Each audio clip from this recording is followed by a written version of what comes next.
cogerme un descansito aquí porque con esto de la huelga, hoy ni se puede trabajar. Vamos entonces a descansar un rato, ya que es verdad. Mija, ponte a trabajar lo que tienes que hacer. ¿Qué me voy a poner a trabajar? No me voy a trabajar nada, hoy estoy de huelga, mija. Fíjate de eso. Estoy aquí mirando, observando el panorama.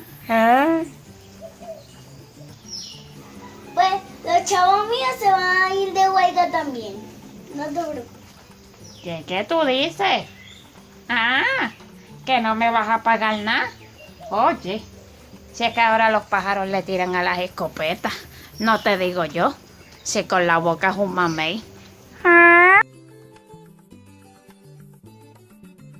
Ya. Hija, ponte a trabajar lo que tienes que hacer. Ponte a trabajar lo que tienes que hacer porque se te paga la huelga y también se me paga la mía. Si te gustó el video, suscríbete, dale like.